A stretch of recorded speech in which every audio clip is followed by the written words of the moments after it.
एक समय था जब पास होने पर मोहल्ले में मिठाइयां बांटी जाती थी। फर्स्ट डिवीजन में उत्तीर्ण होने पर जो मांगो सो मिल जाए, और गलती से अगर डिस्टिंक्शन प्राप्त हुई तो समझिए पूरी बिरादरी के लिए आप किसी परम प्रतापी अखंड प्रतापी शूरवीर से कम नहीं।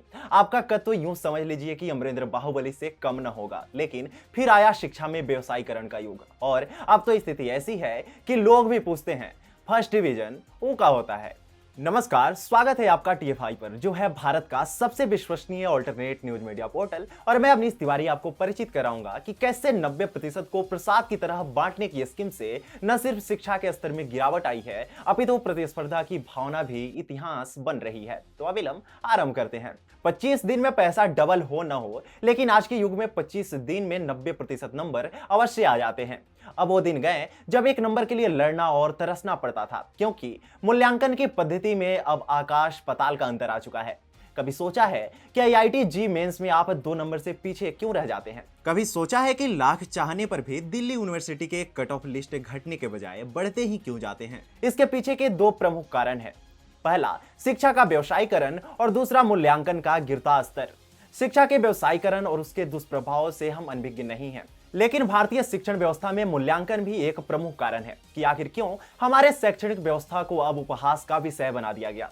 आज 90% गर्व का विषय नहीं है, अभी तो ऐसा प्रतीत होता है जैसे हाथ की सफाई हो। कोई ना कोई हर वर्ष ले आता है।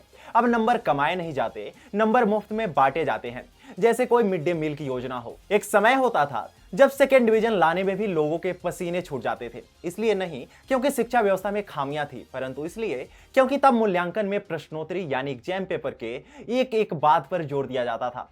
किसी पक्ष को नहीं छोड़ा जाता। लेकिन पहले सीबीएसई और फिर आईसीएसई द्वारा लाए गए कथित शिक्षा सुधारों ने वो किया जो अधिक मिठास शरीर के साथ करती है, यानी विनाश। आज मार्क्स के नाम पर जो लूट खसोट शैक्षणिक संस्थानों में मची है, उसके बारे में जितना कहा जाए उतना कम है।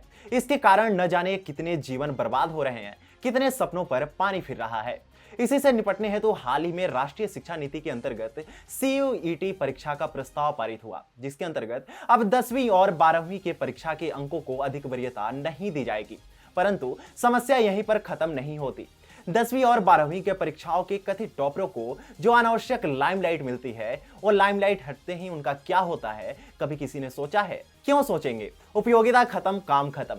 90% लाने की इसी अंधी दौड़ में अब नंबर कमाने की कला इतिहास हो चुकी है। अब प्रथम श्रेणी केवल कथाओं तक ही सिमट कर रह चुकी है, और फिलहाल के लिए इस भेड़ चाल का कोई रामबाण इलाज तो दूर दूर तक दिखाई नहीं देता।